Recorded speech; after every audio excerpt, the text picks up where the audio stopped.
แม่อีกคำนี่เนาะแม่อีกคำนี่ได้8คนลูกวันอยู่น้ำข่อยเช่าก็ปีอยู่น้ำกันป้ากับ จะใส่ภาพเดิม กับมันเมียอยู่บ่ได้น้ำข่อยนั่นย้อนว่าข่อยจับลูก ลองใส่ภาพ ตอนนั้นลูกก็กินยาชิติดนะ อืม ข่อยจับไปตะบิดนี่เสีย18 ล้าน โอ้ถูกเชียร์ลายถูก เอ้าเสียค่าธรรมเนียมเด้ เออ เสียค่าธรรมเนียมนั่นนี่บัดอันอยู่ได้คุ้มครั้งหมดบรรลุหักข่อยคนรู้จักกันฉันเชียร์กว่าหันอีกคันว่าพูดว่าเอาอันลูกข่อยนี่ไปขังอยู่หั่นน่ะเราก็บ่ชี้แฉนผู้ใดลูกหักข่อยชื่อให้ดีน้อยน่ะกินเราเอาได้แห่หั่นเด้เราเอาให้หั่นเด้แห่ลูกหักข่อยแหละนะชุมมันอยู่ในหันได้จานน่ะแล้วให้2คืนผู้ใดลูกหักข่อยน่ะพันโทพุ่นอยู่ในหันตะกี้เราก็อยู่ในเชโนนี่อยู่นํกันกับอันอ้ายเชียวข่อยอันตะกี้ท่านท้องนี่อยู่อันหัวหน้าคุ้มขังอยู่ในเชโนนี่ได้วันนี้แหละเบาอันนี้แหละคนชาละวันนี่ไปอยู่อันคุ้มขังอยู่ถูกคำขี้ไก่นี่แล้วเอาเมียอยู่บ้านหงบ้านเรือนะเพื่อนเมียเราก็อยู่ในบ้านเรือเรือป้ากันหรือเนี่ยคนกับบริษัทเดียวนี่กับเรานะเรากับพันโทคนเบานี่นะอันเบอร์โทรเบอร์ยังเราก็ยังอยู่นะนั่นตัวเองโทรถามมือน่ะบอกอันมีอยู่บ่แห่อันลูกก็อยู่นะอื่นเพียงเราอ่ะมาเอาได้ไหมเอาบ่ได้ไปเอาบ่แล้วน่ะได้มูลนั่นน้ำเมียนี่แห่ดังหนึ่งได้บ่แหละ เนี่ยคนล่าสุดบ่ เมียผู้เมื่อวานนี่แหละแห่ดังหนึ่ง โอ้ ฉันบ่ทันแล้วดอกบ่ทันใช้ลูกใช้หยังดอกชี้ชอกแห่ข่อยกับฉันน้ำหลังเราก็ได้ชี้ชอกแล้วของข่อยกันเลย โอ้ได้แห่นะพ่อใหญ่เนาะ เราก็ข่อยว่าจังประเทศจันชั้นแท้ข่อยว่า เออ โอ้ยเราแห่มายิงเรา ไม่ ของเราเนี่ยสิขวาง โอ้ เมื่อเราบ่ได้เอาเมื่อดอกเราป้าไม่นั่นนี่ มีแห่ผู้หญิงอีกเนาะพ่อใหญ่เนาะ แห่มายิงเราข่อยในสิขวางเราอ่ะ โอ้ ขวางยาแล้วข่อยก็บ่ แล้ว เอา เห็น แล้ว ไปแล้วปลายมันหวานครับ ข่อยถามว่าสิเฮ็ดชั้นแท้ ลูกมันก็ทันได้ใส่จังเนาะ อย่างนึงก็6ชอกใครแน่ แม่ ข่ เล อย ย สิชาร์จตื้มอีก2ชอกนั่นข่อยก็ยาแล้วข่อยก็ แห่6ศอกแห่5ศอก ได้ พ่อ ชี้ ใหญ่ ชอกเลยเด้แล้วนั่นชี้ชอกทั้งเผา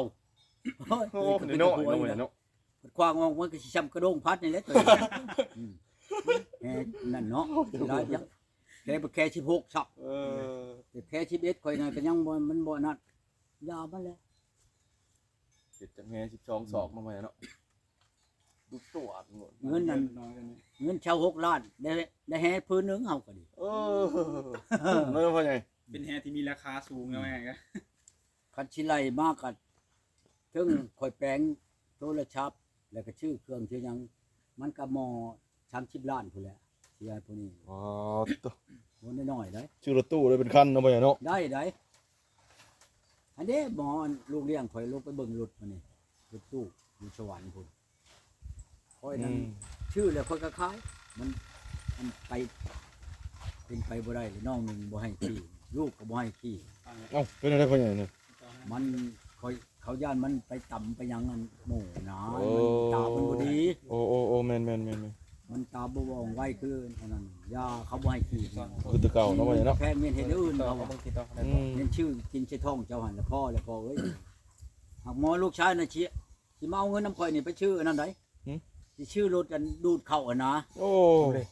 บ่แม่นสิชื่อตัวเกี่ยวได้ชื่อดูดเกี่ยวดูดไปเลยนะเป็นเหม็นออกเลยนะ มันก็สบายแล้วสันเนาะ หมอลูกชายผู้อยู่คอยจังว่าคันโตมาแหละหากว่าแล้วนำไม่เท่ามันมื้อคอยขอลูกไผ่นี่เมื่ออยู่นำกับลูกชายเมื่ออยู่นำข่อยเอาว่าเขาเองเลยแล้วคอยให้100,000 บาทนั่น คอยให้โลดถามเขาเองเราคนกระบัวดอกปานนั่นน่ะเราทำไรก็เอาดอกเลยเราว่า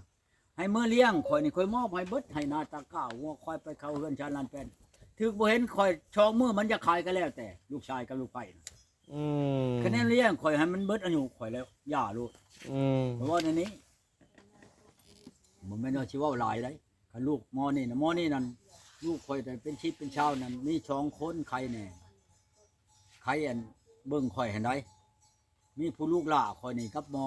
ผู้เอาเมียอยู่นี่นั่น2คนนี่ใครแน่หมอลูกหล่านั่น แปลว่าคันสิเว้าเลยนะมันอ้ายข่อยมาเกิด โอ้เดี๋ยวนั่น ค บ่ วา เพิ่น มคักอะลีเหรอคันเว้าในนั้นนี่เป็นรู้ได้หมอนี่ได้ โอ้ ข่อยบัดมักคนนั้นมักเว้ากับมันหนา อืม แต่ว่ามันเว้านี่แม่นแล้วบักอ้ายว่าฉันโอ้พี่โลดคันว่าบักอ้ายนั่น เออ เป็นความอ้ายแล้วว่าฉันบ่เป็นโลดในนั้นในนี่บ่เป็นในหนึ่งต้องเป็นในหนึ่งโลดข่อยแต่มันบ่เว้าจักเทื่อนะ อืม อ้ายข่อยนั่นโอ้ยคนนับถือ มันบ่เป็นง่ายได้ในบ้านนี่ก็ดีของเราเป็นพ่อบ้านทุกคนก็ดี อืม คนนับถือรู้แหละตอนนั้นข้าวอันปลดปล่อยปลดปล่อยตำบิดนี่ค่อยเป็นพ่อบ้านได้ค่อยได้เป็นพ่อบ้านอยู่ในบ้านนี่ โอ้ประตูเปิดเป็นพ่อบ้านเนาะ ปีอันปฏิการหลายๆนั่น อืม หมอกรละกันแม่นบ่ไพวันชีโหจักไผเลยชุมใหญ่นั่นนะ ตะแซงนะพ่อ มาอยู่ในบ้านนี่ได้ อืม แล้วก็หมออันกรละกันค่อยปราบลงเบิดได้ โอ้ แล้วจำนวนนี่ค่อยปราบลงเบิด โอ้ ชุมเพิ่นมาจากได้นั่นได้นี่เนี่ยมันบ่มีคุมเพลงให้ได้ค่อยเว้ารู้ได้ เออ แต่เขตนี้นั่นแม่นเขาประหารชีวิตหลายคนเติบได้ในเขตบ้านข่อยนี่ได้ลงน้อยหัวค่ำนักกระเชาะห้วยเมาน้องกรุงนี่ตายหลายคนในน้ำเขาได้ อืม หมอใดมันบ่ลงเขาแล้วเขาเฮ็ดเวียกรู้ได้จำนวนนี่น่ะมาหาข่อยนี่ข่อยปราบหัวรู้แล้วข่อยว่า อืม ปฏิการนี่ไผออกไปมื้อนี้เขาก็ห้องปฏิการได้ข่อยว่าจำเกินกับเป็นเคยข่อยว่า ผู้ใดเอาเมียน่ะเอามื้อนี้เขาก็ห้องพ่อใหม่เลยทำเป็นพ่อเขาว่านี่เม็ดไดหมอนั่นเด้อันน้องเคยเขานี่อันหมอมันน่ะเอาอันจุดแช่ข่อยอันของกิฟและประมังของอันนั่นนะอันเครื่องใช้ลูกปืนของอันทหารตะกี้นั่น หมอนะคัดออกมาถึงบ่ดอกวิดงแล้วเขามาชุบเพิ่นยืดเอาปฏิการนั่น เออ เอามาให้มันเข้าไปแล้วมีดปุญญาเนี่ยอันหนึงเข้าไปแล้วค่อยถามว่านี่เพิ่นคัดไปน่ะ อืม เอาในใช้อันเครื่องอันของข่อยเอาหมอนั่นแล้วบักพรน่ะผู้เอานี่คนบ้านนั้นคนชิมคนถูกเอามันอยู่ในอยู่ดอนนั้นแล้วก็ออกมาเลยเฮ้ยว่ะคือเพิ่น7คนดอกไผอันเอาอันนั้นน้ำหมอมันนั่นไปนั่น พี่ดงไปบ่ มาเลยเขาชี้ใส่ในหัวหน้าเพิ่นเลยเอาแล้วตัวนั้นไปหาเอานำไปชนว่านี่บ่ อืม มันถือบ่ตัวเอานะห้องเตงได้อันนี้นั่นเอามาให้ตัวสิให้ก็ดี อืม ผมบ่ได้ขึ้นย่านมันน่ะ อืม แค่ปึ๊บปั๊บออกแต่แอวส่งไว้ปานหยัง อืม ว่าดูดีก็ดีได้บ่ดีแล้วก็หนีได้จากนี่นะ อืม เพิ่นเว้านี่รู้ได้สิมาหาวนเว้นเอานั้นของนั้น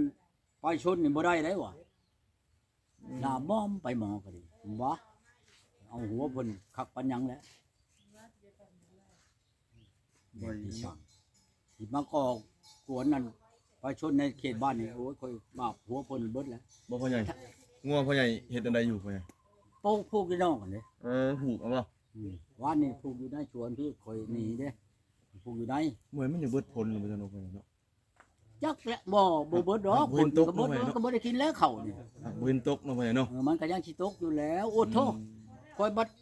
จักหน่อยนี่ เดือนหน้านี่บัดเข้าแปลว่ามันตั้งท้องตั้งหยังนี่นะบ่มันสิเฮ็ดกับเฮา หรือว่าบัตรที่เกี่ยวคุณแน่บอกว่า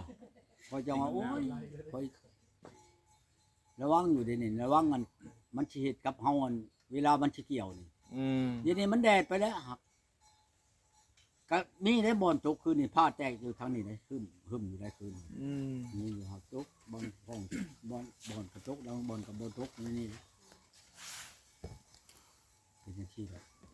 อืมตกบ่ตก ถ้ามันผลอันเดือนในมันสิดีมันไข่ปากเดือนโลดปีนี้นั่นมื้ออัน สิดีอยู่บ่พ่อใหญ่ปีนี้ มือออกไม้คำหนึ่งโบตกมือช่องคำตกขบวนหลายตกนั่นนี่แหละ อืม เก็บไปอันนี้แปลว่าถ้ามันตกแบบนี้นั่นแปลว่า7-8 มื้อบ่เลย10 มื้อมันตกเท่านึงหากตกบ่จักบ่อนตกได้หากตกจักสิตกบ่อนใดในอันเขตนั้นลาวหรือจูใช้ก็ตามแหล้วแปลว่า อืม ตกโลด7-8 มื้อตกเท่านึงหากมันบ่ตกทั่วนะ ตกกระจายเนาะพ่อใหญ่เนาะ ตกกระจายไปบ่อนเล็กบ่อนน้อยหั่นนะ ตกบ้านท้องถิ่นเนาะทั่ว เขาก็นี่นะ พอพื้นนั้นปฏิการบักก้อนละกันนี่มันแต่กี้มันเป็นทหารเจ็ดช่องนี่ได้ยันลาวเฮานี่ได้เขาเอาขึ้นไปชมนานี่มันเป็นลูกหักคอย มันมากลางคืนบักห่านั่นน่ะคนชาละวันนี่ได้มาโลกคอยนอนอยู่ในเฮือนคอยห้องพ่อโอ้ยเข้าปฏิการเนาะคือย่านแล้วเป็นช่องลงไปมันจืดหนาก็ละกันเฮ้อตัวมาจะใช้ค่อยมาจะพูดแล้วมันมาจะชำนาเอาเด้ตัวจังมาได้ค่อยลักมามันว่ะโอ้ยบักห่ามึงเอ้ยว่ะมามันก็ว่าคอยชิเมื่อบ้านคนแล้วเมื่อเราอยู่เด้อลูกเด้อมึงจะไปบาลำเลยเมื่อบ่ฮอดชิมือปลอมาพี่โอ้ยบักห่าค่อยด่ามันปลาค่อยอยู่น้ำเมียเก่าค่อยอยู่แน่นั่นปลาถึกจันค่อยเด้มามันพ่อมันว่าต้มกินน้ำปลานี่โอ้เฮ้ยต้มให้มันกินยังได้น้ำมันทีหนึ่งมันอันสิพากันเข้าเมื่อให้เมียมันผู้นี้ค่อยเมื่อบ่ได้ค่อยกินเข้าน้ำพัดอืดเข้าชับพอได้กินน้ำมันเข้าเปล่าหนึ่งบ่เฮ็ดหัวบักก็แล้วกันเขาไปจับมันอยู่เขาจ้างได้จับมันได้แหละคือสิตายแล้วนี่มันเป็นคนชาละวันจับเอามาขโมยบันดึงพุ่นแล้วบันพุ่นพางบันเขาเข้าไปให้มันดึงให้เขามาตายนี่เขาเอาดอกมันตามันยามันจืดเขาขึ้นพุ่นแล้วชำนาอยู่เหนือพุ่นแล้วมีเชยม้อยไปบันยันพุ่นนั้นกรุงมหอยอยู่ดอกจังมิดชะม้อยแปลว่ามันหัวหน้าเด้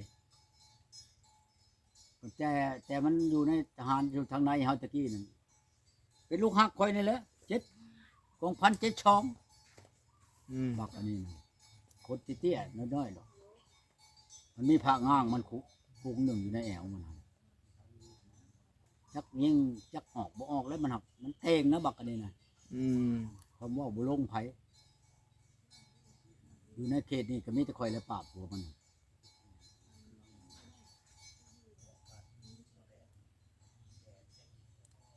งานเพลง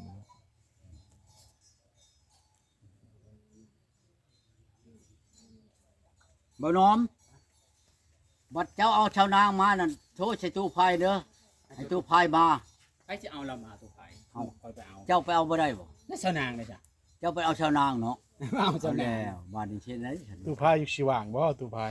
ว้าวเขาบ่มีผู้ไปรับเราเนี่ยเอารับชาวนางกับตัวไปกันแล้วนะ เอาตู้พายแหน่มาค่อยก็มีอยู่ผู้ชาวพลค่อยสิเอามาค่อยก็สิเอามาถ้าว่ามีอันนั้นค่อยหักสิจับไก่แม่นกจักตัวหนึง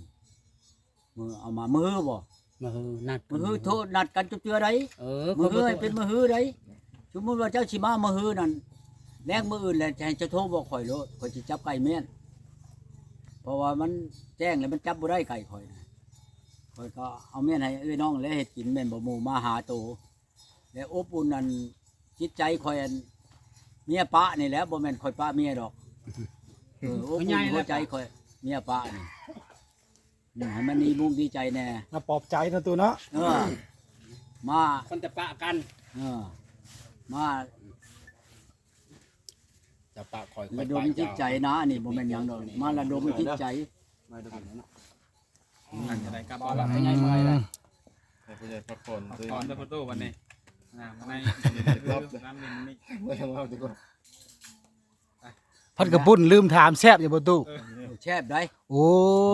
แซ่บเนาะ แซ่บได้ จื้อสร้างเด้อผู้ใดปรุงเด้อมื้อหน้าหาเพิ่นเฮ็ดให้อีกเนาะ กินแล้วดอกข้าวเช้านี่กินนั่นชมปลามุกชมปลาทอดเนาะบ่มุกทอดชมปลานี่ กินผู้เดียวมันก็บ่คักไปแล้วนะตู้ โอ้ยกระบอกคักเลยข้าวถ้วยนึงกันสิว่าเลยช่องจอกนี่กินมื้อเช้ามื้อแลงยังบ่เบิดสิเอาหอมไปสั่ง ของมันผู้เดียวเนาะเอาสภาพหาคู่ไว้เสิตู้ อันนั้นแหละจังหวัดสิติดตอนอันบ่น้อมเว้านี่แหละอยู่มุกนี่นั่น ด้วยมื้อหน้ายังมาแสดงความยินดีนำใหม่เนาะ มื้อหน้า โอเค